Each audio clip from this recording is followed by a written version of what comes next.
Warning, this podcast contains heavy spoilers for not just one movie, but entire franchises.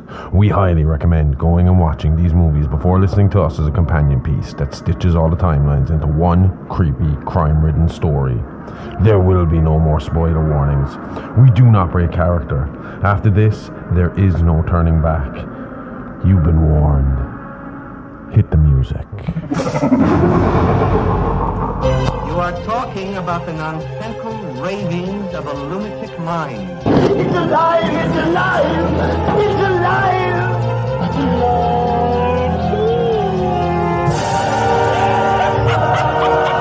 It's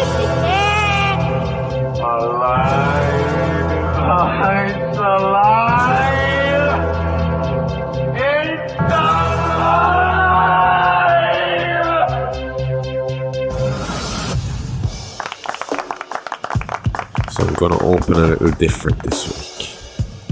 There was a little girl who really loved dolls. She had a big collection of them in her bedroom. One day, while she was browsing through a shop on her own, she spotted a really beautiful doll. It would make a perfect addition to her collection. She only hoped she had enough money to buy it. "How much is that doll, ma'am?" she asked the old woman behind the counter. "This doll is not for sale," replied the woman. Bitch. "But it's so beautiful," said the girl. "I really want it." The old woman became irritated. "I told you, it's not for sale," she said. "Why not?" persisted the girl.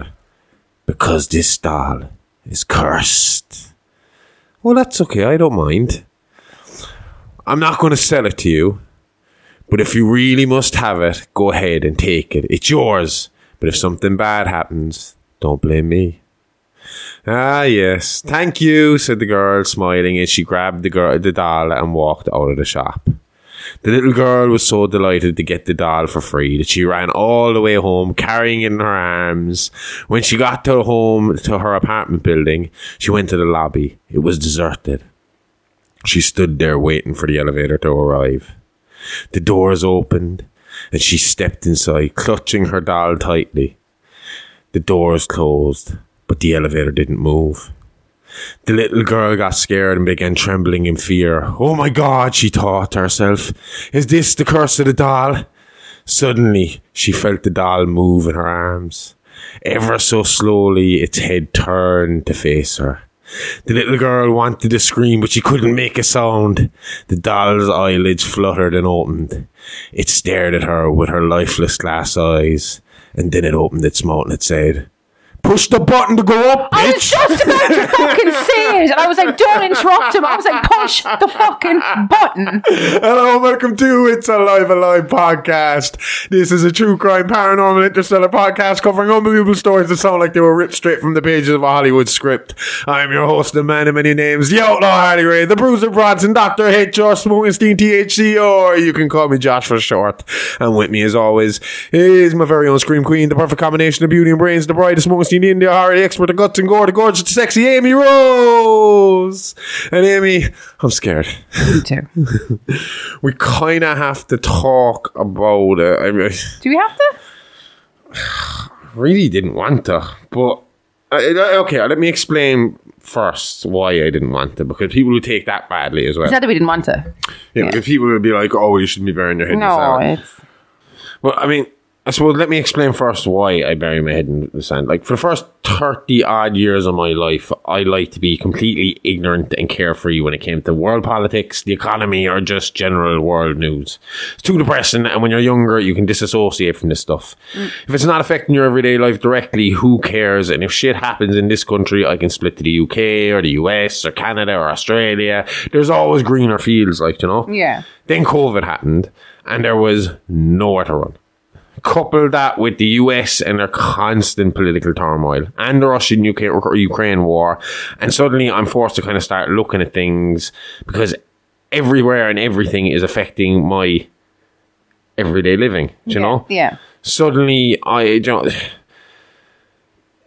the world got very small and claustrophobic, and you couldn't run anymore. You couldn't get away from it It anymore. was all there in your face, like, yeah. That's it. and it does affect you. Like, it affects how much our food costs. It affects how much Oil. our heating is. It affects how much it costs to run our cars. It affects our health fucking insurances here. It affects. No, not to the level it affects the poor people who are fucking dealing with these wars and these atrocities and shit. But there is a knock-on effect. Same with COVID. When COVID happened and everyone was getting money off the government to stay at home, we all knew that money was going to have to come from somewhere later. Yeah. And we're fucking feeling that pinch now as well. But like I said, it's forced me to kind of grow up a little bit and start paying attention to what is going on around me. So, I mean, obviously, what's been dominating everybody's news feed for at least... I mean, obviously, this has been an issue for hundreds and hundreds of years. I mean, as long as I'm alive, I can remember hearing about Palestine versus Israel. Yeah. As long as I'm alive, I can remember. It's always... And I think that's one of the reasons why I don't really know a whole pile about it. It's because it was just something that was always there. You take it for granted. You just kind of fucking ignore it. So, when I say I had absolutely no idea what they were fighting over, I mean it. I mean, I've no interest. Up until when Ukraine and Russia kicked off, I was glued to CNN. I remember you had the news on the whole. And when the last US election, I was glued to the TV watching what was going on. And our own last election, I was glued to it, you know, to see would Sinn Féin get in and will we see a change here? Because in Ireland, we're not a two-party system here. There's multiple parties, and two parties in particular have kind of ran our country for as long as we've been a Republican. And one that is starting to get a chance is Sinn Féin, but they were held back because they were seen as the political wing to a terrorist organisation known as the IRA, which is actually something we're going to get into a little later. So we'll talk about that later, because that's something we can discuss later when we compare what we're kind of going to get into here. But anyway, I wanted to try and educate myself on this Israeli-Palestine thing. Now, we would like to stress, and I mean fucking stress, we do not know anything really about this situation. We're only addressing this situation because it kind of plays into the story we're going to tell today. There's comparisons that can be made later, not directly to what's going on, but what happened to the Jewish people during World War II and what's happening in Palestine and Israel now. Okay. So what I did was, because it seems like it's an extremely complicated subject, I Eli 5'd it. Eli 5. So what that is it's a Reddit thing. It's explain it like I'm 5. Oh, yeah. So I went on and I found an 11-year-old post from a Reddit user named Diablovert13, and the ending little bit that has an update from last year was by a Reddit user named Reddit at Night. Now, I feel as a person who did not know what was the story here going in, that this man seems very impartial. Okay. Seems very unbiased. He tells both sides of the story to the point that by the end of it, I was kind of sitting there going, I understand both. Historically, I understand both sides. Yeah. But what's going on now ain't cool. No. Or what's been going on. Oh, yeah. But I understand how we got here from this statement. So if you're like me and you're completely ignorant of what the whole Palestine-Israel issue is, here's going to be a little rundown on what I learned this week from Reddit. Cool. And explaining it like I'm 5. So, 3,000 years ago, there were these people called Jews, and they lived in a land of Israel whose capital was Jerusalem. We've all heard of Jerusalem. That is a big story in the myth of old baby Jesus. They were pretty different from most of their neighbors because they were monotheists and they had certain cultural practices which also marked them out. So monotheist is one God, right? Yeah. They're not like me where I'm polytheist. Yeah. But that's strange, isn't it? Before Jesus did the Jews, so they just believed in God, but there was no In God, yeah. But and Jesus is just a prophet, not the son of God. Yeah. But even for us, it's still just mono. Yeah. Yeah. Oh no, I get that. Yeah, I get that. Most of them are, no. Yeah. So I don't know if you ever went to Sunday school or anything, but have you ever heard of the phrase "render unto Caesar what is Caesar's"? It's a quote from Jesus. Okay. That's because 2,000 years ago, when Jesus was alive, allegedly, there were still Jews and they still lived in the land of Israel. But Israel had been conquered by the Romans and was at that point a Roman colony and paid taxes to Rome and its head of state, Caesar. About 70 years after Jesus died, 180 or so, the Jews started to rebel against their Roman rulers because the rulers were trying to enforce emperor worship and preventing them from practicing certain aspects of their faith. There was a war and the Jews lost badly. Okay. The vast majority of them fled Israel. Their main center of worship in Jerusalem was torn down and erased. Most of the time when stuff like that happens in history, within a couple of generations of losing power and becoming refugees, people tend to end up merging with the population of wherever they fled to. This is why you don't hear so much about sixties these days. I have no idea what they are, so that'll tell you. They feature in Cullen's legend. Yeah? I think that's where I guess the toe spear from. Okay, so where would they be from? Good question. But I will have a look for that for you. And while you're looking up that anyway, so it wasn't so much like that for the Jews. They stuck together partially because they were a pretty unique culture that helped them do so. Monotheism, a written text of their people's history, laws and religious practices, and partially because they were discriminated against a lot. You look like you have your information, do you? So they migrated westward from Central Asia to southern Russia in the 9th century, and southern Russia and Ukraine in the 8th century and 7th century. So kind of coming from Asia and then through to Russia. Anyway, so as I said, the Jews, they are no stranger to discrimination. No. They have, when you look at their history, they've had a fucking rough history. There ended up being Jewish communities all over the world, in Ethiopia, India, North Africa, and especially Europe, which retained their unique culture for hundreds and hundreds of years after losing their homeland. Why were they discriminated against? Because while the Jews were spreading across the globe, Christianity was also on the upswing, and most Christians blamed the Jews for killing Jesus. Around 300 AD, Christianity became the official religion of the Roman Empire and spread through pretty much all of Europe. Cue a continent-wide pathological hatred of Jewish people. This lasted, well, one is tempted to say up until now, but certainly all through the Middle Ages, when Jews were often forced to live in segregated neighborhoods like ghettos, had discriminatory laws written against them, were expelled wholesale from a couple of countries at one time or another, England in 1219, in Spain in 1492, and every once in a while, in lots of places, there'd be random riots where people would get riled up, invade a Jewish neighborhood, and beat a bunch of Jews to death. This was basically the situation for Jews in Europe, with minor variations up through the 19th century. So hold on to that for a minute. Meanwhile, back in the land formerly known as Israel, there were still some Jews left. But following the Roman expulsion, lots of people from the other nearby colonies moved in, and Jews were a small minority there now, with most of the rest being a grab bag of polytheists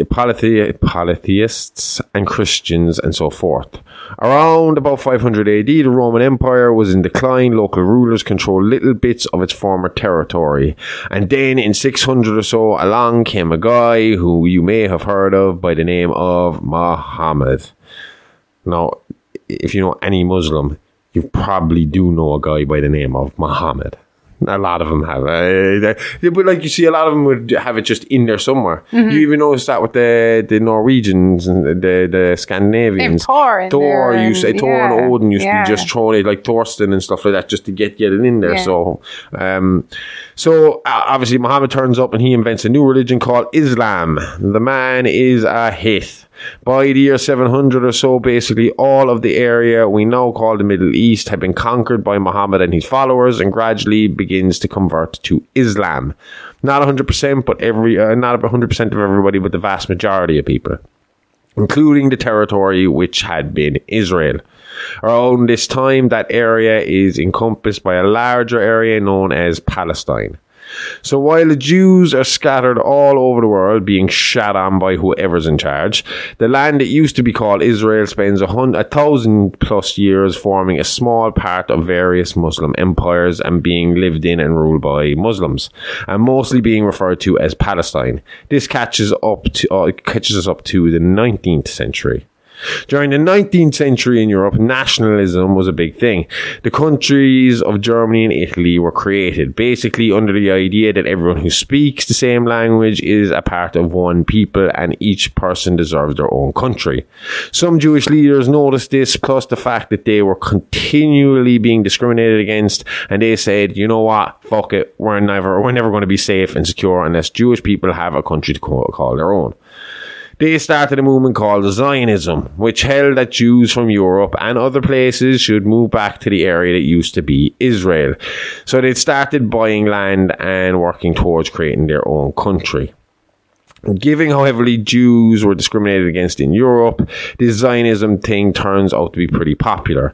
Rich Jews help by buying land and poor Jews start shipping out to the areas to farm it. Now, in the late 19th century, Palestine, Israel was a part of the Ottoman Empire, a Muslim empire founded by Turks. Palestine, Israel was basically the boonies for the Ottomans, not a very important part of their territories. So while there was friction between local Muslims living there and when the Jews started moving in, the Ottomans didn't really do a whole pile to stop it. And while local people might have resented their new neighbours, they weren't really worried about them actually taking over because they knew the sultans would never allow that. So, from the late 19th century through to the beginning of the 20th, more and more Jews were moving in. There's friction and some blow-ups, but the whole area is still a Muslim majority province of a Muslim empire. Then World War I happens. The Ottoman Empire loses badly. In fact, the Ottoman Empire ceases to exist, reduced down to just one country, Turkey. Yeah. The other areas that it used to rule are divided up amongst the victors and become colonies of various European countries. Palestine fell to the British, and the Jews were super psyched about this because they felt like they had a much better chance of talking the British into letting them have their own country than they had of talking the Ottomans into having their own country. Tons more Jews started to move to Israel/Palestine. Mm-hmm. Meanwhile, the Muslims are like, hey man, what the fuck? Are you for real? Get the fuck out. This is our country. Tensions increased. There are lots of riots and fighting between the Jews and the Muslims. And they're both looking at the Brits to, say, what you gonna do about it? The Brits mostly just kind of play one side off the other and just try and placate everybody and keep everybody happy and keep everyone quiet and sweep it on under the rug. Yeah. Then there was a little thing called World War II. If there were any Jews left around who thought Jews didn't need their own country, well, let's say there weren't many Jews left around who thought that. As the aftermath of the war was being sorted out, they began to lobby hard for Israel to become its own country. And most of the Allied countries basically agreed with them. They were kind of like, shit man, after what Hitler did, we're totally on your side with this having your own country thing. Go for it. The British, who were mostly sick of trying to run interference on the whole deal, threw up their hands and just noped the fuck out of it, handing over control of the Palestine-Israel area to the UN in 1948. Except the UN was like 6 months old at this point and basically had no power and didn't know what it was doing. The UN was all, so guys, take a look at these plans we drew up that show how we could divide up the area into a Jewish part and a Muslim part. What do you think? The Muslims are like, are you fucking shitting me? The Jews are like, that's a nice plan and all, but you know what, instead, how about we declare Israel a country starting right now? Suck it. Okay. So the Jews declared Israel to be an independent nation, and the Muslims who were living there, aka the Palestinians, were not happy. Again, we can kind of relate to this part of it. We'll get into it when we discuss it afterwards. because something very similar kind of happened here with Ireland that caused the civil war as well. And so what was I saying? So yeah, they weren't happy, and so were most of the Muslims living nearby in other countries like Egypt and Syria. So outside of the Palestinians being pissed, the surrounding Muslim countries are also pissed. Yeah. Pretty much immediately a war starts between the Jews and the surrounding Muslim countries. During the hostilities, a lot of Muslims living in Jewish majority areas fled. To everyone's surprise, because they had way more soldiers, the Muslim alliance lost badly. The Palestinians who had fled were stuck living as refugees, mostly in small areas across the Jordan River from the new Israel. But lots in the country now known as Jordan and other places as well. The Jews got to keep Israel as its own country, which lots of people in the US and Europe and Canada supported because of the whole Hitler thing. In the US especially, which has its own significant Jewish population, lots of politicians were big supporters of Israel. To be honest with you, if you would ask me where the Jews were from, I would have said fucking America up and when I was younger, because anytime you had heard of Jews, it was on American TV shows. Gradually, because of other Cold War developments that I won't go into now, it became strategically very useful for the West to have a strong ally in that part of the world, and Israel was it. They provided Israel with money and guns to help support them. I suppose it's kind of like the Cuban Missile Crisis. If you start sticking missiles in Israel, it's a lot closer to fucking Russia than America is. Same way Cuba's a lot closer to America than Russia is. Most of the Muslim world is still pretty pissed about the whole thing. There were several more wars between Israel and the surrounding states, which Israel has won. In the 1967 war in particular, Israel captured a bunch more territory and expanded its borders. Unlike in the 1948 War of Independence, however, this territory was pretty much exclusively Muslim. Since then, settlers have been systematically moving into this captured land to try and make it a majority Jewish-owned area, mostly with the support of the Israeli government.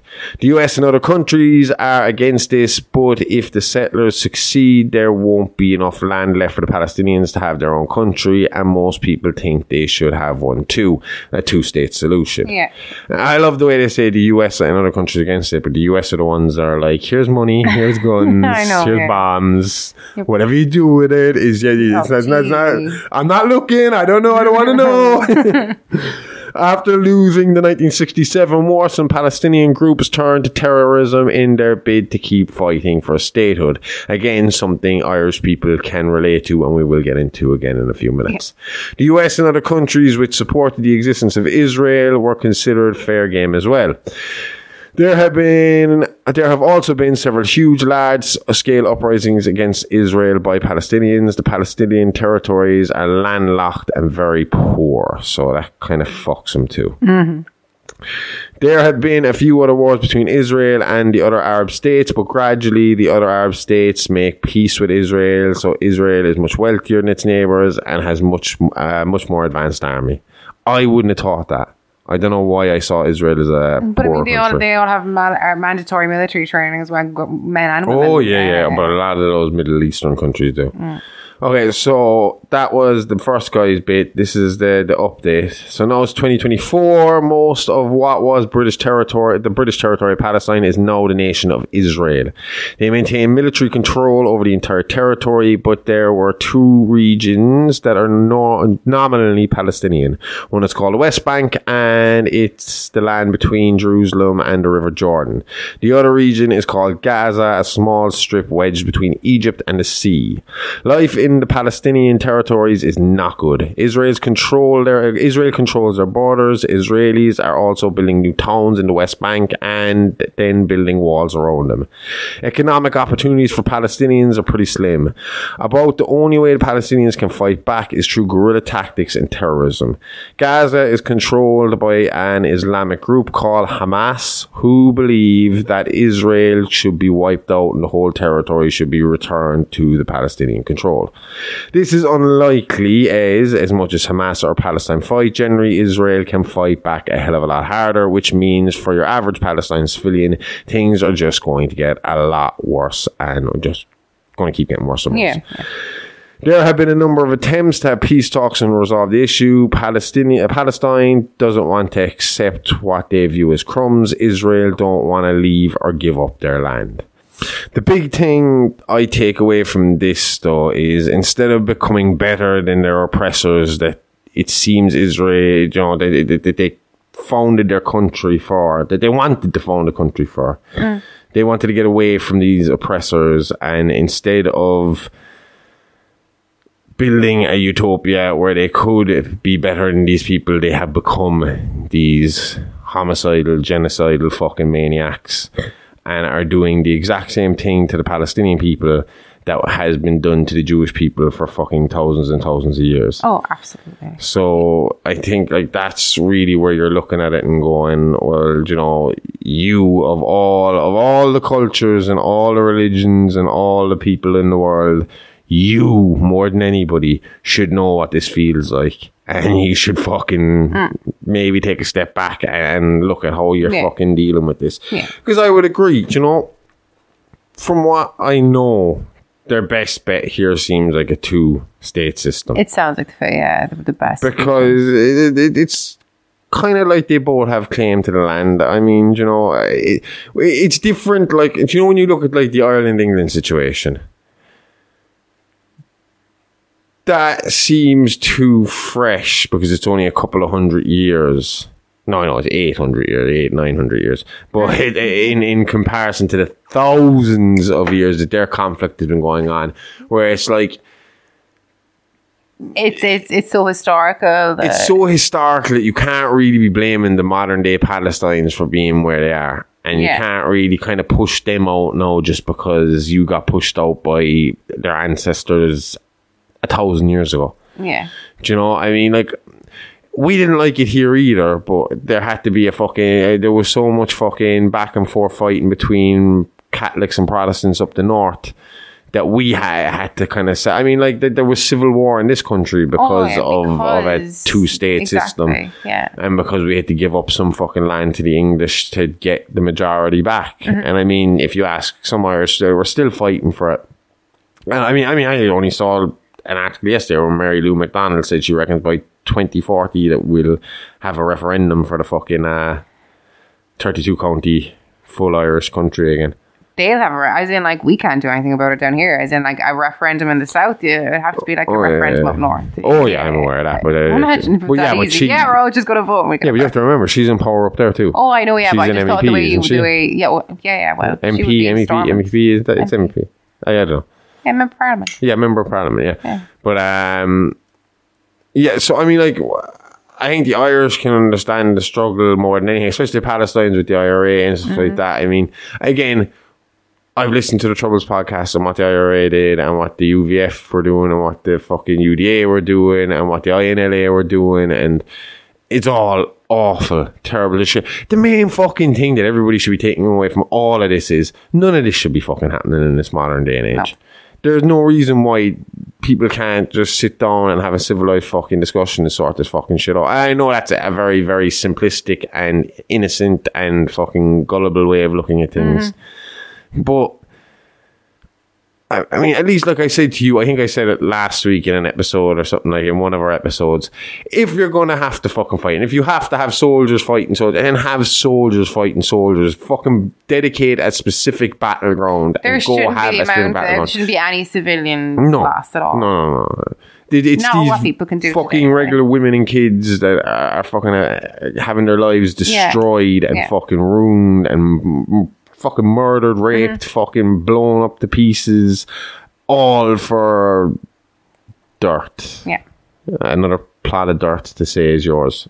That you're going to fight over again in the next generation, most likely. And it's fucking ridiculous. Like, I mean, especially in a day and age where, like, I think, right, some religions have fallen off in the sense of they're going away.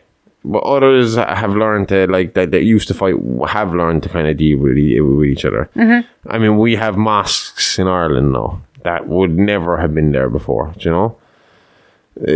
So, I mean, like, where those cultures can mix together. Absolutely. And live in one fucking country without being total chaos. A country does not have to be dedicated by its religious fucking belief. Do you know? Yeah. I mean, I'm Irish, but my religious belief is more along the lines of what the fucking Norwegians fucking believed in. Yeah, oh yeah. You know, I take a lot of it from the Celtic, but that's because we mix so fucking much with them that they're very, very similar. Diluted, and yeah. when I say that, it's most of just pagan European religion in general. But, I mean, yeah, so, again, I think this is the only time we're really going to get political on the show, and it's so, just to say that, like, in our opinion, when it comes to this kind of thing, you think the Jewish people would know better. The Jewish people in Israel, the Israeli people in power, not the regular Jewish people, but the people in power would know better than to... It's like the fucking line in Batman. As fucked up as it can. I am going to fucking... what was that one? You live long enough to... You rather die a hero or live long enough to see yourself become the villain. Yeah. And that's what it feels like with the Jews. They've finally... Not to do with the Israelis. The Israeli people. The Jewish people in Israel have become what they were fucking running and hiding from. Not hiding from, running and trying to protect themselves from. Yeah. Yeah. And they're doing it now to somebody else. And it's just like... The bullied has become the bully. It is and hard. then the problem is the bigger, badder bullies, like, you know, the US government and shit, are right behind them, poking them in the back, going, yeah, go on, do it. Do it, go on. I think America's ADHD. Oh, God. Anyway, the reason we talk about that is because of the story we're going to get into today, and it is an example of how the Jewish people We're treated. well, not just treated. We kind of see what happens in these kind of wartime events. I mean, you're going to get into a little piece here for us in a minute, taken from the Holocaust Encyclopedia, that will kind of sum up what it was, not just what the Nazis did to the Jewish people or what the bad people did, but what the regular person had to do when it came to dealing with Jewish people, with the Gestapo stomping around the place, fucking watching everything you were doing. Yeah, you know? yeah. So I think we're going to get into that next. Yes, so as we said, the following is from the Holocaust Encyclopedia. So ordinary people behaved in a variety of ways during the Holocaust. Motives ranged from pressures to conform and defer to authorities, to opportunism and greed, to hatred. In many places, the persecution of Jews occurred against a backdrop of centuries of anti-Semitism. In Germany, many individuals who are not zealous Nazis nonetheless participated in varying degrees in the persecution and murder of Jews and other victims. Following the German occupation, countless people in other countries also cooperated in the persecution of Jews. Everywhere, there were witnesses on the sidelines who cheered on the active participants in the persecution and violence. Most, however, remained silent. Throughout the 1930s, many Germans assisted the Nazi regime's efforts to remove Jews from Germany's political, social, economic and cultural life. Nazi activists, local Nazi leaders and members of Nazi parliamentary organisations, the SA and SS and the Hitler Youth used intimidation against Jews and non-Jews to enforce Nazi social and cultural norms. For example, they harassed Germans who entered Jewish stores or who showed friendliness towards Jews. But even Germans who did not share the extreme Nazi belief that the Jews were a source of racial pollution participated in varying degrees in Jewish persecution. For instance, members of sports clubs, book groups, and other voluntary associations expelled Jews. Teenagers within schools and universities enjoyed their newfound freedom to harass Jewish classmates or even adults. Many ordinary Germans became involved when they acquired Jewish businesses, homes or belongings sold at bargain prices, and benefited from reduced business competition as Jews were driven from the economy. With such gains, these individuals developed a stake in the ongoing persecution. Some landlords and neighbours denounced tenants or other individuals for private behaviour they observed. This included the crime of racial defilement, sexual relations between Jews and other persons of German or related blood, or violations of paragraph 175 of the German Criminal Code, which prohibited homosexuality. Germans who did not play an active role responded to Jewish persecution in diverse ways. Large numbers went along passively with the exclusion of Jews from the workplaces and with their isolation within schools and communities. Others cheered as onlookers to events such as public parades to shame those accused of racial defilement. It's fucking crazy, the parallels. What's going on now, isn't it? Absolutely. Nazi policies and actions combined with the response of elite and ordinary Germans culminated in the near total isolation of Jews from German society by the late 1938. Although many Germans approved of the marginalisation of Jews, they disapproved of the violence and destruction of property that occurred during the Nazi-led programmes of November 9th to 10th in 1938. However, few spoke out. The same was true during the deportations of Jews from Germany after World War II began. In areas where the deportations did provoke some discontent, Nazi propagandists simply strengthened their efforts to promote acceptance of the removal of the enemy within. I swear to God, I nearly made the mistake of asking, where did they deport them to? And then I remembered. The fucking concentration camps. Yep. Varying motivations influenced responses to the persecution of Jews and created a climate of passivity or apathy. Motivations ranged from belief in Nazi ideology to fear to self-interest. For instance, Nazi propaganda efforts heightened long-standing anti-Semitic prejudices and led many to view the Jews as alien. Like real aliens or alien to the country? Or did they think they were like Jewish alien spacemen to from outer the space? country, but the Nazis were known for all their like weird kind of They had their space programs. Yeah. And then they go after like mythical objects as well, and they go looking for the Holy Grail and shit and fucking Odin's spear and didn't they stuff. believe like in X-Men, like the Or whole is mutant that just kind Marvel? of what? They did experiment, a lot on kids. Yeah. Jewish kids. Mengele. The Nazis were also in near total control of public space. Government censorship prevented dissenting voices from being heard, and few Germans had the courage to speak out publicly against the persecution of Jews. They were aware of the risk that outspoken dissidents faced in a police state, and where opponents of the regime could be arbitrarily arrested and imprisoned in concentration camps without trial. Pressures to defer to authority and obey laws and decrees were present even without the added intimidation by Nazi activists. Many people wanted to protect their jobs or advance their careers. Others did not want to swim against the tide by failing to conform to Nazi racist norms. Most cut off relations with Jewish friends and neighbours in public, if not in private. The factor of fear and intimidation should not be overstated, however, for it implies that people wanted to help the persecuted.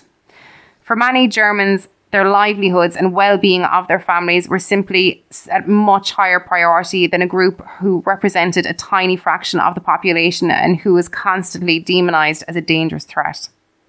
As Germany's economy and global standing improved during the 1930s, the majority of Germans, including many who never voted for Hitler and who did not identify as Nazi, supported the positive changes and overlooked the threats to Jews and other Nazi targets.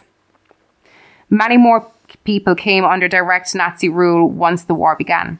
The manner in which ordinary people in these areas responded to the persecution of Jews varied depending on factors such as country, region, degree of Nazi control, existing hostility towards Jews, and the perceptions about whether Germany would win the war and remain the master of Europe.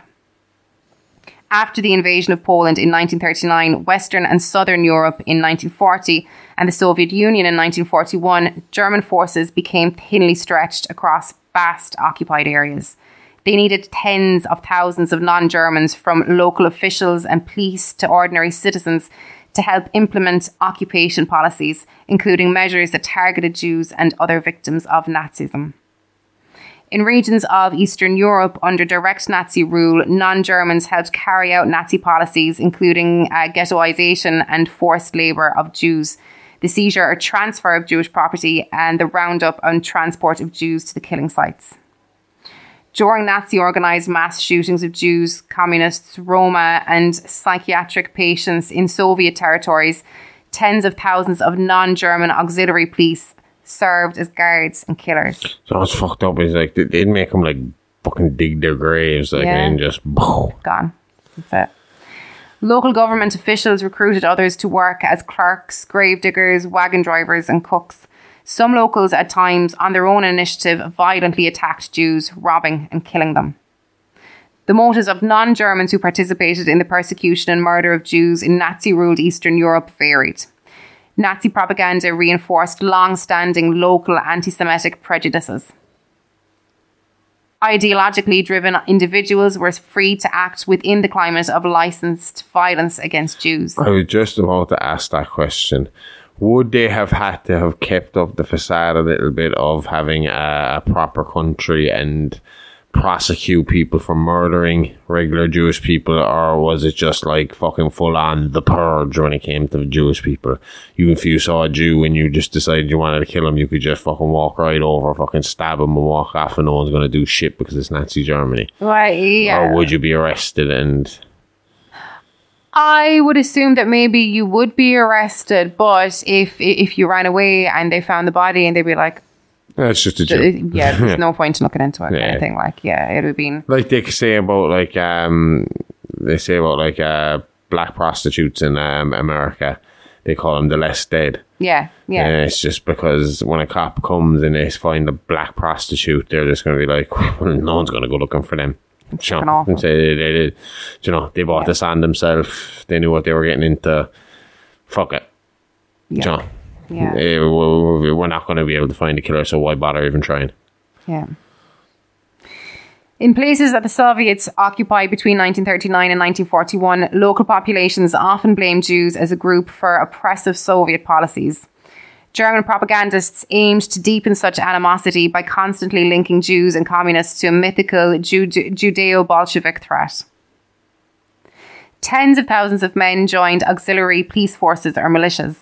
Among their motivations for joining were the need for employment, income and food, or the opportunity for gain, including self-enrichment from looted property. Some men aimed to prove loyalty to new German masters. Others sought the opportunity to avenge the suffering for their families under Soviet rule or to settle other scores. Radical nationalists in Ukraine and the Baltics, as Lithuania, Latvia and Estonia, cooperated with the Germans because they hoped that the Germans would reward them by allowing them to establish independent, ethnically homogenous states, hopes that were not realised. Local policemen were drafted in to help guard the ghettos, sealed off areas of town where Jews were forced to live in appalling conditions. During the liquidation of the ghettos, these forces assisted the SS and other German police in the roundups and assembly of Jews for deportation to their deaths at Nazi killing centres. Not all regular police were eager collaborators, but they feared the consequences of disobeying German orders. In the countryside, some local police, along with volunteer firefighters, participated in Jew hunts. Other locals informed on Jews in hiding. Jew hunts sounds like the start of Django Unchained. Do you know when the Gestapo come to the house to... It's not frickin' Django and shit. You keep doing this. Fuck it. Sorry, hateful eight. You did that during the week as well. Now. It's you're on about the Nazis and Django. I was like, when did I miss this? The Nazi in Hateful Eight being in Django Unchained, it just keeps knocking me off. I know, I get you. That's the only reason. But every time you do it, it knocks me off. Because it confuses the shit out of me. Especially with that one, we're like, is that the start of Django? And I'm like, were the Nazis running after him when he escaped? Time traveling Nazis. They're going to get them all. Throw time. They found out about slavery in the US at the time. They're like, you know what? That sounds like a time for us. That's time travel to there. The opportunity for gain, either through payment by the Germans or the taking of Jewish belongings, tempted Jew hunters in the countryside and cities. Blackmailers threatened to inform on Jews in hiding in order to extort money and belongings from them. Yeah, I imagine instantly when I heard Jew hunters. I just like to point out that's in inverted commas, by the way. Yeah, it's, all I can picture is if it was modern time, it's Dog the Bounty Hunter with Dog the Jew Hunter. The Jew hunter. Dun, dun, dun, dun, dun. We all know Dog the Bounty Hunter's racist. I'd never watched him enough to know that he was. I was obsessed. It was one of those kind of ones you just pieces like it's something you become obsessed with, but it's so repetitive that you'll eventually become bored of. Yeah. So you'll watch. It's like Cops. You'll watch a shitload of Cops for like a couple of weeks, and then it's the same thing over and over and over and over and over and over and over again. And it's the same with Dog the Bounty Hunter. It is funny. It's exciting, and it's fun to watch him chase the criminals down and do the whole praise Jesus, go with Christ, have a say. Like, have you watched it properly? Like, Dog is like real mean. Yeah. He's real mean when he's chasing him down, and as soon as he has him cuffed, his attitude will change instantly, and he'll be like, "You want a cigarette, bro?" And he'll put a fag in their mouth and he'll light it up for him, and he'll be like, "Is that for the cameras?" Oh, well, see, he's a former criminal himself. Okay. And he's born again and all this kind of shit. No, I think he did get in trouble for some racist comments not so long ago. And I did find it weird that when Beth died, his wife died, he got married like within a year again to another blonde lady. Yeah. I liked Beth. Beth was funny as well. She was like this fucking... I remember her. Oh, yeah. Real kind of southern fucking woman. She was... I enjoyed her mostly in the show. Yeah. It was all ice. You gotta get that ice off the street, bro. Go with Christ. The South Park fucking parody of it just did it perfectly. So, yes, some locals hid Jews at first, but then turned them in out of fear that they and their families would be shot if the Jews were discovered. By Dog, the Jew hunter. In other parts of Europe that were allied with or occupied by Nazi Germany, some leaders and public officials helped more or less zealously to implement anti-Jewish policies. Measures included enacting discriminatory laws and decrees regarding citizenship, employment, and business ownership, and confiscated Jewish property. In some cases, such as in Romania, Hungary, Italy, Hungary. That's like when I call German, Germania. You see, that happens to me with Canada. Canada. Romania, Hungary, Italy, Bulgaria, and France. Non-German leaders, motivated by homegrown anti-Semitism, racism, and nationalism, acted on their own initiative. In all other countries within the German sphere of domination, they helped identify, register, and mark Jews. Members of regular police and military-trained gendarme forces rounded up Jews and assembled them for transport to the east. The Nazis disguised these deportations as resettlement for labour. Non-German railway workers transported deportees to the border.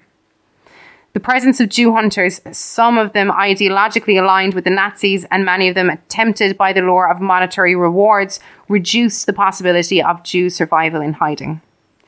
This was the case even in a country like the Netherlands, where homegrown hostility towards Jews was not that prevalent before the war. In general, the Germans' ability to leverage their power to win cooperation from non-Germans was much greater before their defeat at Stalingrad, which was in the winter of 1942 to 1943, a major turning point in the war. Many Europeans who had thought Germany would remain the master of Europe into the foreseeable future began to envision the possibility of German defeat. They became less eager to participate in actions that they might be held accountable for after the war. Changing perceptions about the outcome of the war also emboldened organised resistance efforts. By the fall of 1943, the likelihood of German defeat was strong. By this time, however, it was too late for most of Europe's Jews. 5 million were dead. A small minority of individuals, alone or in organised networks, took risks to help Jews. Aid came in several forms. Some offered gestures of solidarity, and in Paris, for example, some non-Jews wore Star of David badges in protest. In some German cities, non-Jews sometimes greeted Jews wearing the star. Other individuals risked punishment and death by attempting to save them. They hid Jews during roundups, provided them food, alerted them to danger, and safeguarded their belongings. Now, I know what you're thinking. We're 50 minutes in to a true crime horror podcast, and these two have just talked about politics. Now, I promise you that what Amy just read out is extremely vital and important to the bloody revenge story we are about to embark on. We felt the need to put the part in at the start about the Israeli-Palestine conflict because we didn't want people to think through this story that we were sympathizing with the Israelis in any way, shape or form.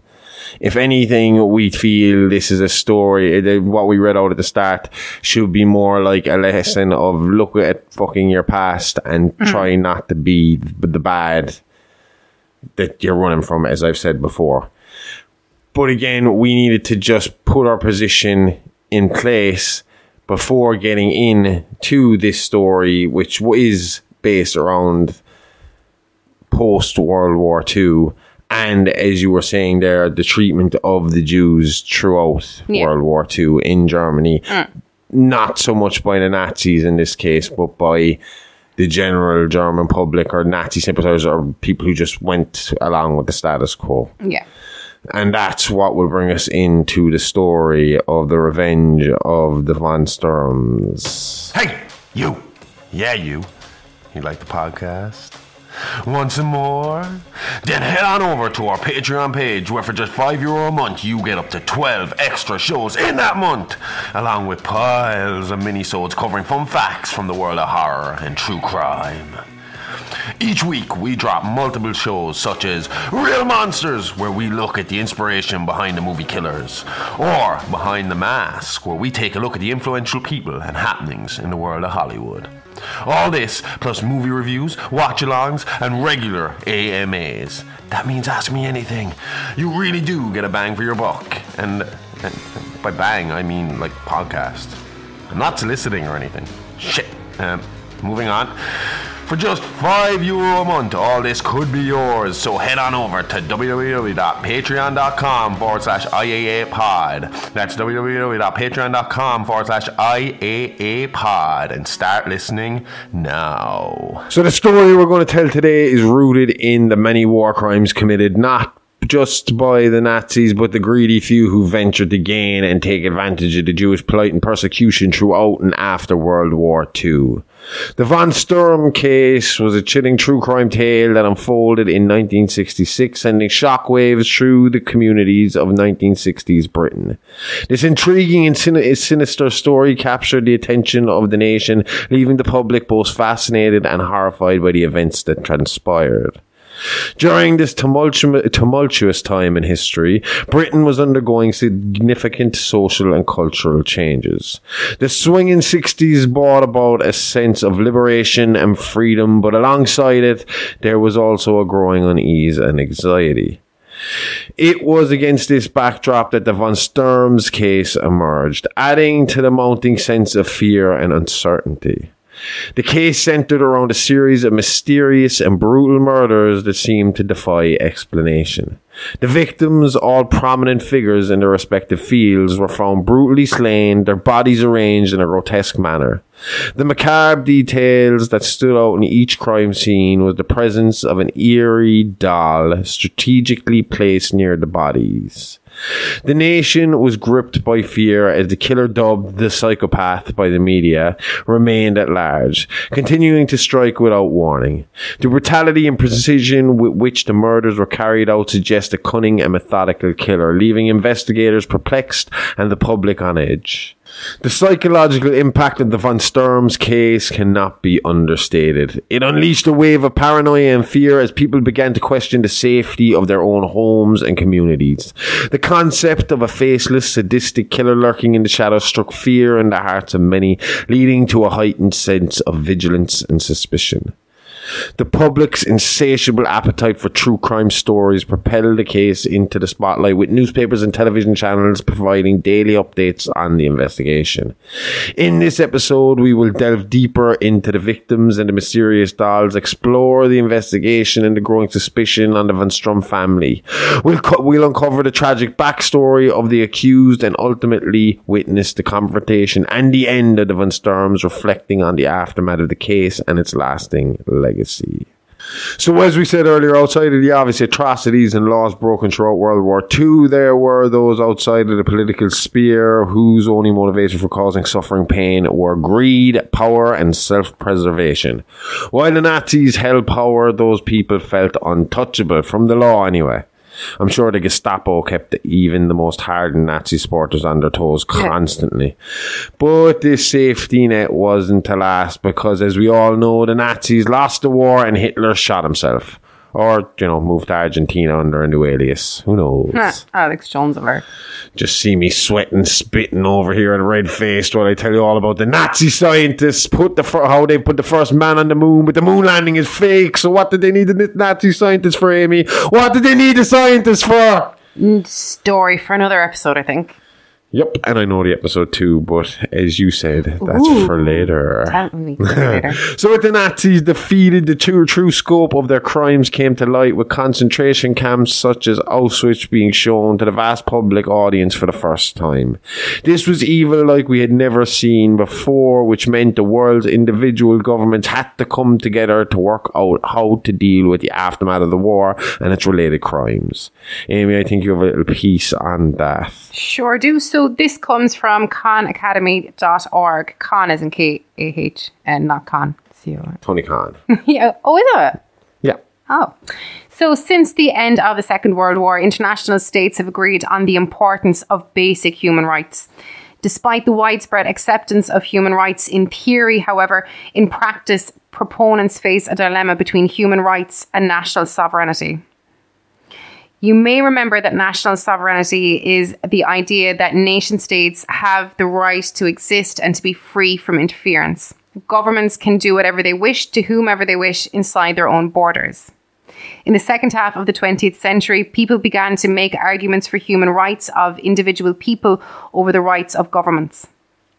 Human rights and international laws that protect those rights are direct challenges to national sovereignty. Two events in one city in southern Germany show how World War II changed how people thought about national sovereignty and human rights. On September 15th, 1935, at a Nazi party rally in Nuremberg, Germany, the Nazi leadership enacted a set of laws known as the Nuremberg Laws. By singling out Germany's Jewish population, these laws aimed to create a homogeneous society. The laws came from Nazi ideology, an extreme form of eugenics and social Darwinism. These ideas were popular with imperialists in the 19th and early 20th century, and the Nuremberg Laws defined German laws not by their religious beliefs but by their ancestry. They took away their citizenship and placed restrictions on their employment and ability to marry. So what do you mean? Oh, they could only marry out of the Jews. Yeah, exactly. Okay. So Hitler used the Nuremberg Laws to portray Jews as the enemy of the German people. These laws set the stage for the atrocities of the Holocaust and helped build Hitler's justification for purging German society of anyone he felt was not a pure German.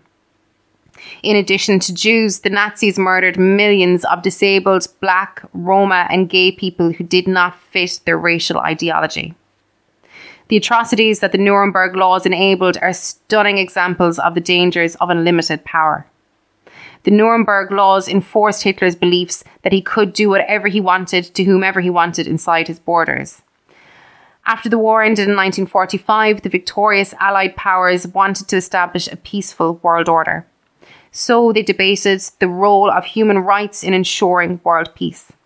Nazi atrocities and aggression convinced them to take international action to prevent future such acts and war from happening again. Inspired by the Atlantic Charter and President Franklin Roosevelt's Four Freedoms speech, human rights advocates argued that international recognition of human rights was necessary to ensure peace and security.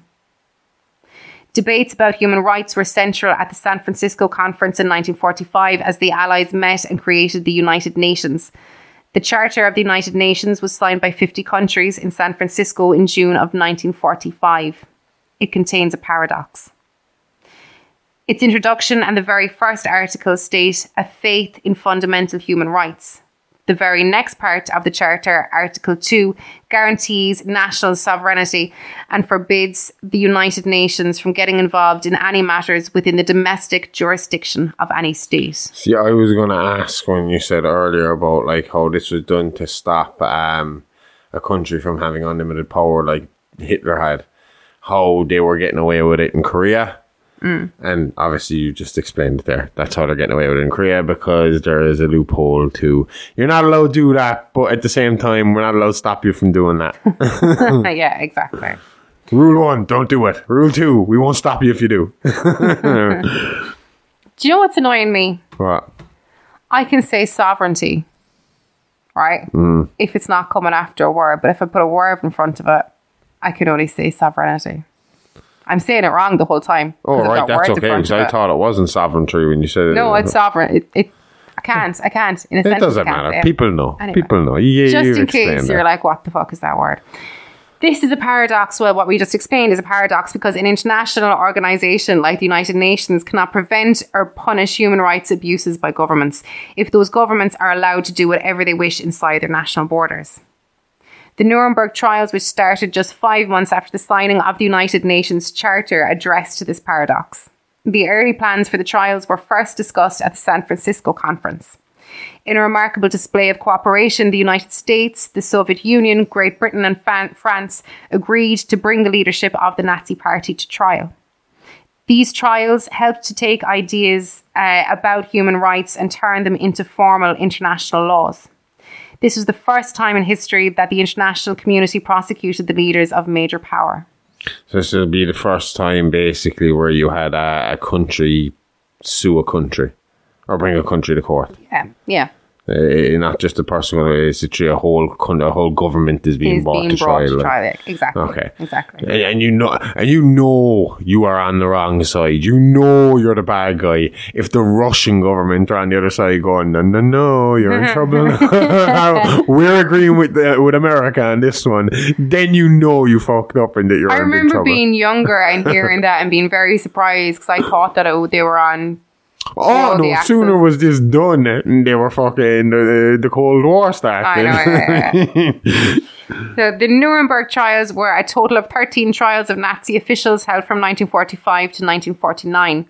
They were held in the same city where a decade earlier Hitler had declared the Nuremberg Laws. The first of these trials is the most significant. The United States, Soviet Union, the United Kingdom and France hosted this first trial called the International Military Tribunal. The subsequent 12 trials were hosted by the United States alone, foreshadowing the later Cold War tensions between the United States and the Soviet Union. See? The trials sought to hold Germany's leaders accountable for crimes so serious that they required jurisdiction or authority beyond the borders of any one state. Crimes against peace, war crimes, and crimes against humanity. So basically, the world against... Exactly, yeah. The world versus Germany in court. Yep. Pretty much like everything that came out, like Saddam Hussein, all that, isn't it? No? But Saddam, I think, would have been... But see, that's a war crime where he would have been held accountable. How many of his actual... There was a few, because there was definitely one that was hung, but then he got decapitated because he was so heavy. Do you remember that? That was I didn't see it. I heard about it. A lot of people when these things happen, a lot of people go looking for those. I don't like those. I'm not. Yeah, I'm not the. I'm not on about the journalist decapitations. In like this guy was just in general. Even fucking Saddam's. I watched Saddam's video up until the point where he actually got hung. I didn't. I saw him march him to the gallows, put the fucking thing around his neck, and then I was like, no, I don't want to see this, and I turned it off. And that was the only time I've kind of seen real death on video, but I stopped it just short of it. I didn't want to. So the nature of the crimes just mentioned, crimes against peace, war crimes and crimes against humanity, the Allies argued required an international solution. The Nuremberg trials were something new.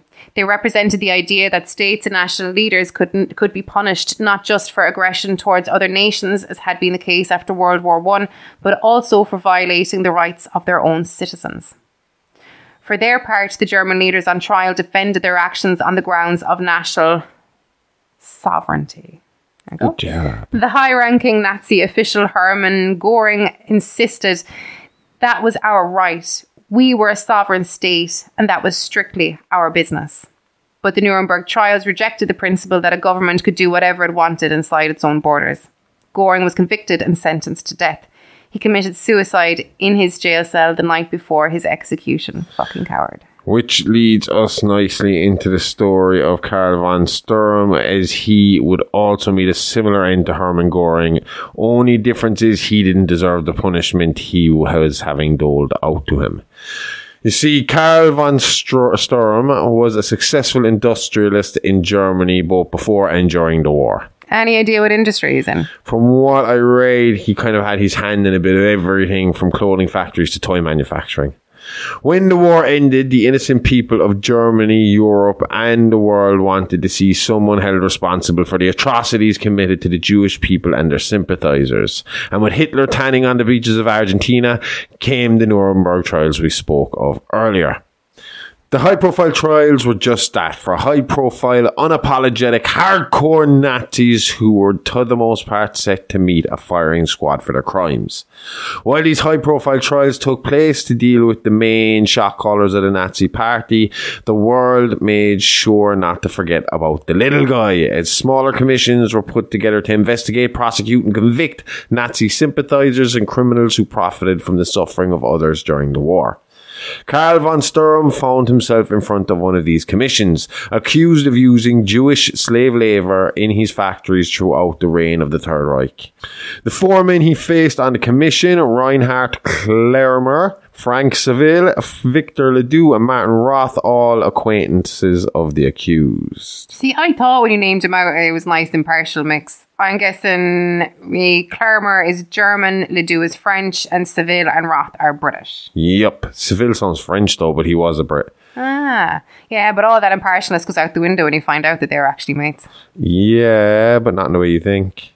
You see, if convicted by one of these commissions, punishments could range from anything from fines to imprisonment, as well as having all assets seized. Kind of in the same way CAB will seize your assets here. If it's seen as a proceeds of crime and you can't show a legitimate source for your income, then the Criminal Assets Bureau will seize your assets until you can prove a legitimate source of income or pay a settlement tax bill that usually is in the hundreds of thousands, if not millions. It's kind of the law's way of saying fuck you to criminals they know are involved in organised crime, but they can't catch them with traditional evidence. Kind of like Al Capone getting done for tax evasion when they couldn't pin any real crimes on him. Just here they take all your assets and leave you with nothing instead of giving you jail time, and they'll do it over and over again. So the criminal will build up his money and assets back up, and CAB will come in and take it all back and put you back to square one, or at least like that's how it's supposed to work. Yeah.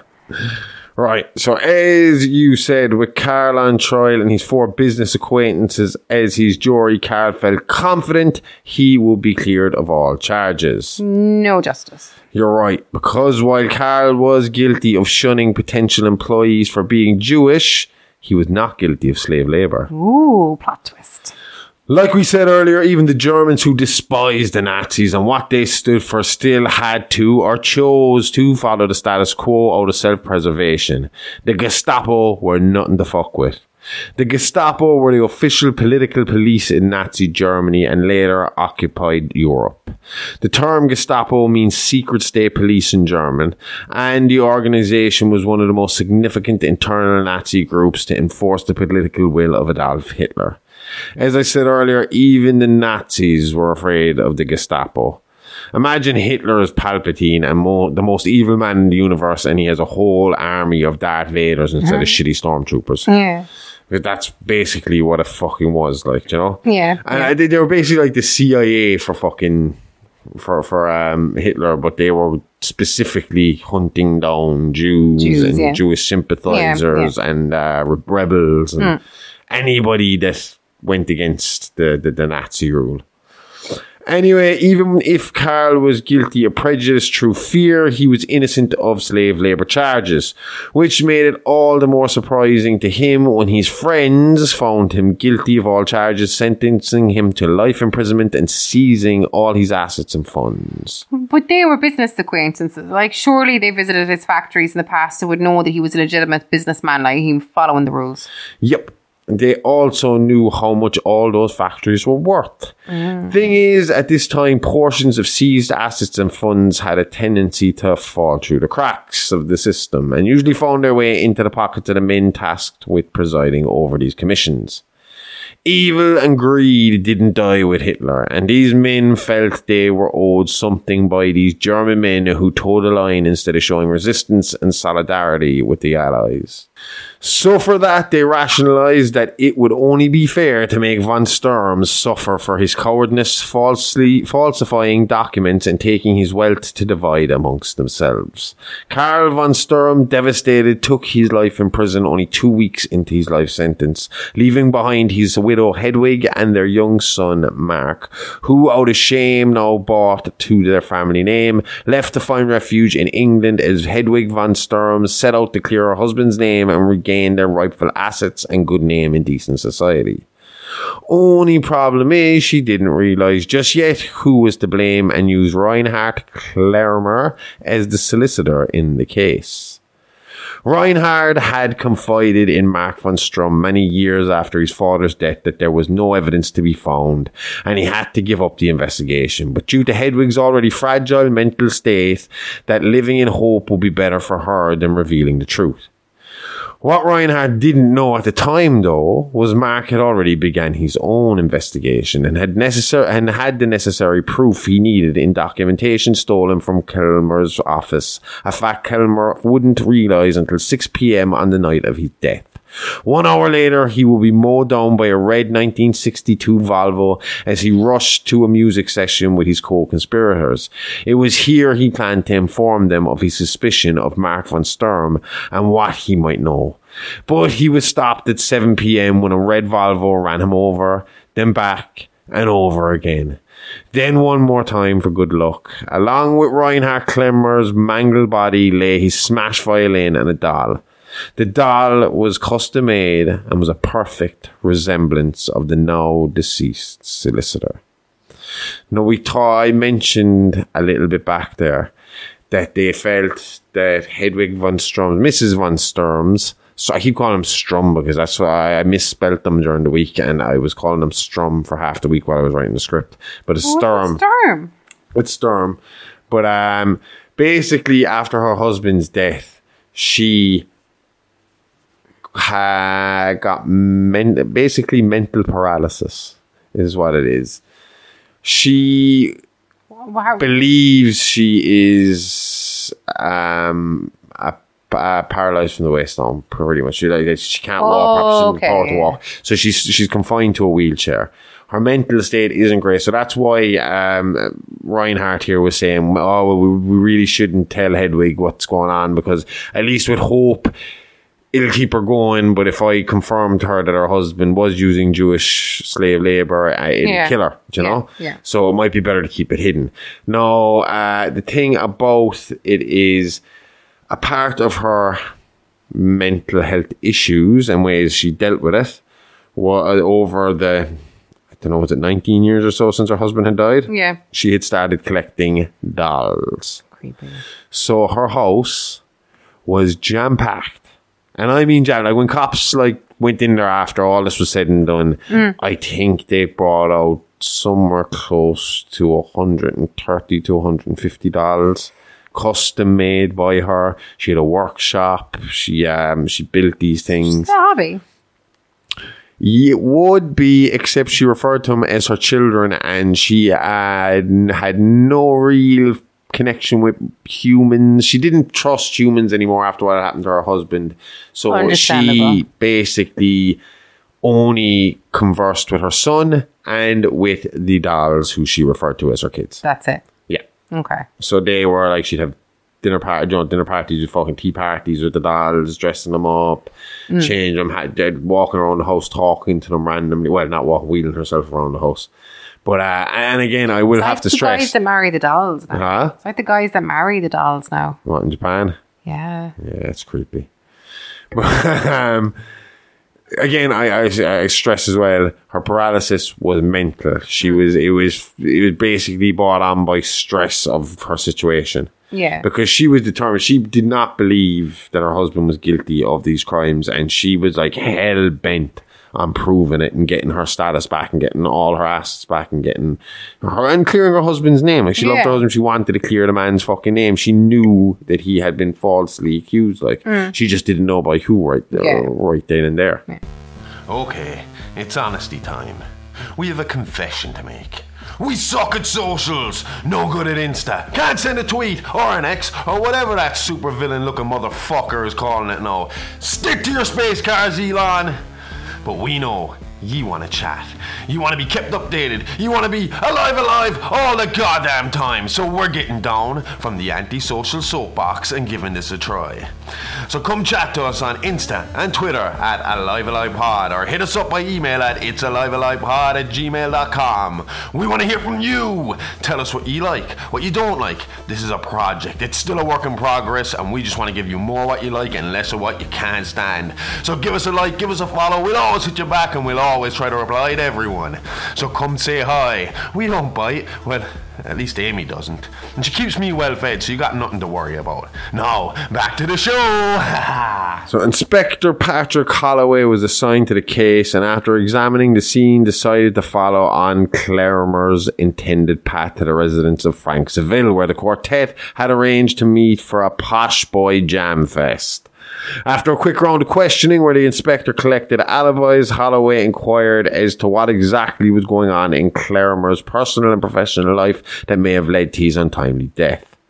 The remaining 3 co-conspirators remained tight-lipped on the past situation with von Sturm, unsure at this point as to whether Claremer's death was related to their past indiscretion, but suspicious enough to stay quiet. They knew Claremer had wanted to talk to them about something important that night at the musical meeting, but he hadn't said over the phone what exactly it was. It was just something he was going to bring up to them at the meeting at Seville's house.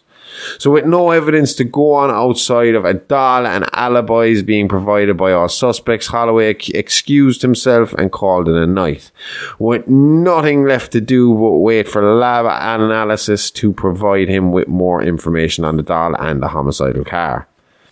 The next morning, Holloway headed straight for the lab to see what evidence or clues he would be working with. The car was narrowed down to a stolen 1962 Vauxhall that had been robbed from the local hospital a few hours previous to the murder. It had gone unreported as stolen, as the owner of the car coincidentally died on the operating table in the hospital that morning. The doll was traced back to a local toy store where Frank Saville's daughter Louise happened to work. Records there showed that only 6 of these dolls had been sold recently, and that they were to a Mrs. Hedwig von Sturm. Well, we've already discussed Hedwig and her obsession and her workshop, so we don't need to get into that again.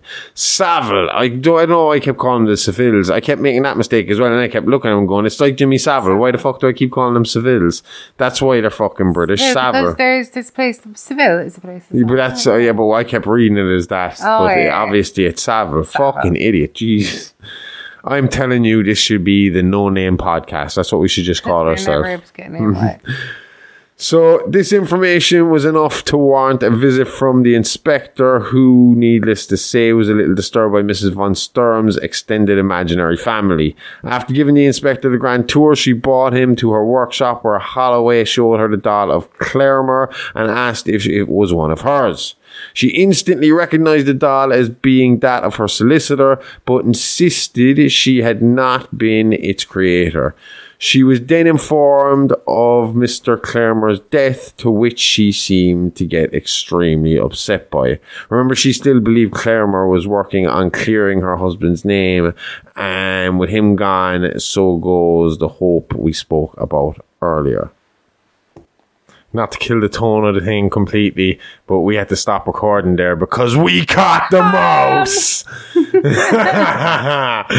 And we caught him in the humane trap. If you want to see, it'll be up on Instagram. I got it on video. I released him outside. You can see him running off into the darkness. Aww, I'll miss him. Cheesy Charlie. Yeah. When we got the free him. But at least he got the humane trap. He didn't get the off with his head trap. That's so many other mice.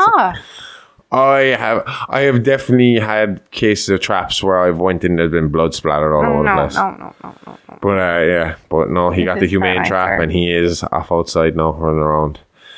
Unlike poor Carl von Sturm, who got locked up for life and killed himself there. So, pretty much like our mouse just got locked up. So, anyway, as I was saying before, Cheesy Charlie interrupted our recording. Mrs. von Sturm, Hedwig, she found out about her solicitor's death at this point from Inspector Holloway when he asked her about the doll. Mark von Sturm, hearing his mother in distress, entered the room and ushered the inspector away. He then proceeded to give Holloway a brief background of his family's misfortunes, calling his mother unstable and a shut-in, stating she never left the house and lived in a fantasy world with her dolls. Mark was the only man questioned, with no witness to his alibi, as he was the lone night watchman on a dockyard, meaning he could easily come and go as he pleased. This, mixed with the unsettling nature in which he spoke of his mother and the family's past, put him right at the top of Holloway's suspect list, but he needed more evidence before closing in on the killer. The inspector questioned both Victor Ledoux and Martin Roth in relation to Clermer's death and his suspicion of Mark and Hedwig von Sturm. He questioned Ledoux on the possibility of one of the commission's members being shady or falsifying records. Ledoux admitted it was a possibility, but pointed out that all four men were well off and didn't need money, so what would be their motivation? Greed, apparently. Well, yeah. As we have learned when it comes to billionaires, they never have enough money. Or millionaires, or whatever it is. Has there been a trillionaire? No. Billionaires. As far as we're going. I mean, like Elon Musk and Bezos and all them, they're the richest people in the world. They're multi-billionaires.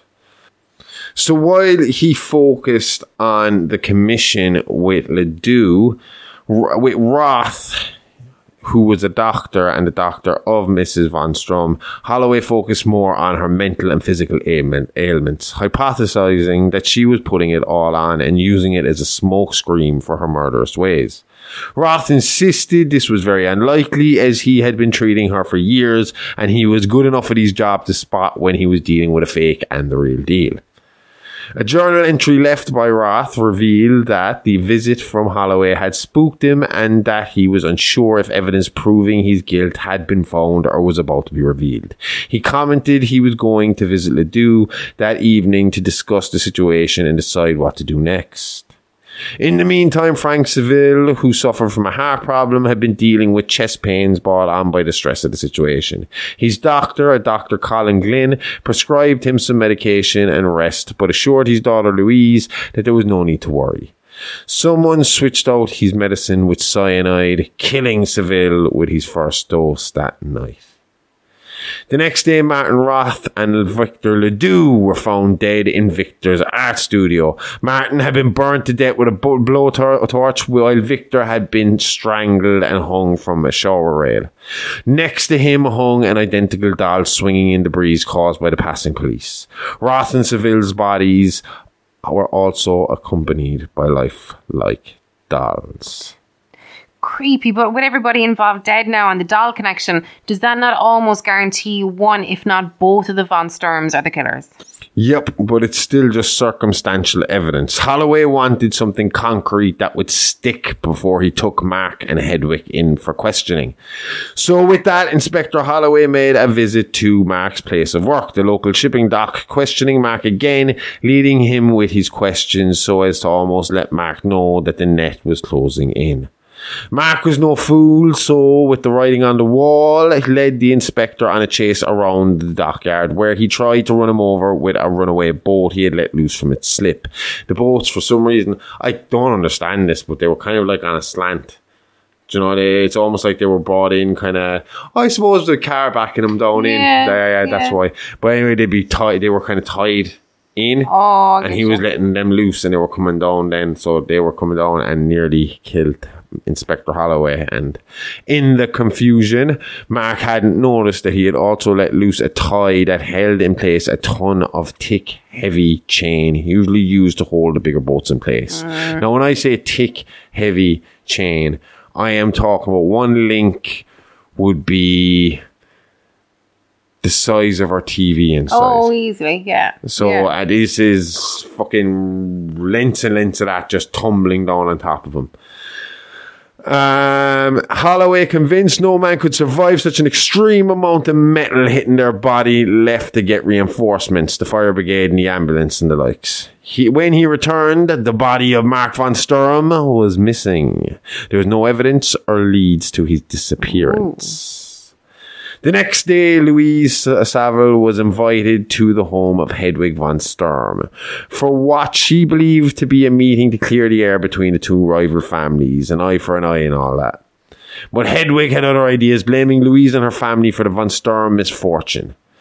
That's when Louise lost it and let loose. You see, at this point now, Hedwig, she knew who was responsible for her misfortune. So with her, obviously, she didn't kill Frank Saville. That was Mark that did that. But she kind of the same way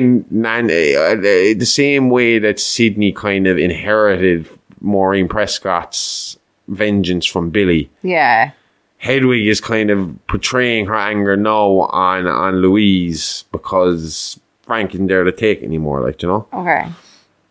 But Louise lets loose on her, telling her that Inspector Holloway had discovered Mark was killing and leaving the dolls as evidence so as to point the crimes directly at her. He was sick of dealing with his invalid mother and wanted to get rid of her. With the information he had stolen from Clermer's office, he could restore his family fortune and lead the life he felt he deserved. And Hedwig would only be an obstacle in the way of that lifestyle, so she had to go. That must kill a mother to hear, especially when she hasn't done anything wrong. Like, she's just been a victim of circumstance. Her husband's conviction, the government seizing her assets, her son going on a killing spree with the plan to frame her. No wonder she was cranky with humans and only dealt with dolls.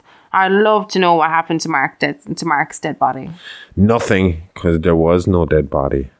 Mark was alive. Louise found him paralysed from the neck down, dressed and made up like a doll, unable to move or help himself. Because of her discovery in the house, Hedwig decided she must dispose of Louise, only to be bested by the much more youthful and healthy woman. Hedwig fell from the top of a flight of stairs in a struggle with Louise, impaling herself on a blade that she had planned to use on Louise. Mark von Sturm was moved to a prison hospital to be treated for his injuries, but died a short time later due to complications brought on by the doll treatment performed on him by his mother. And that's it. That was the end of the von Sturms. They got their revenge, but they paid the ultimate price. I hate scary doll stories. Like, they always creep me out, but I guess at least it wasn't a possessed doll story. They're the worst. You'll hate what I got in store for you this Halloween, so... Oh, I shouldn't have opened my mouth. Don't worry, it's months away. Until then, don't forget to like and subscribe to us on Spotify, iTunes, YouTube, Audible, Google Pods, Acast, or wherever you listen to your podcasts. Also, you can follow us on all socials at Alive Alive Pod, or follow my own page at Amy Rose IAA for some great content, fashion pics, and podcast updates. It's Alive Alive Podcast, all the guts and gore with none of the guilt. See you all next time. Same Alive Alive time, same Horrorverse channel. Love you, bye bye. Okay, lady, I love you, bye bye.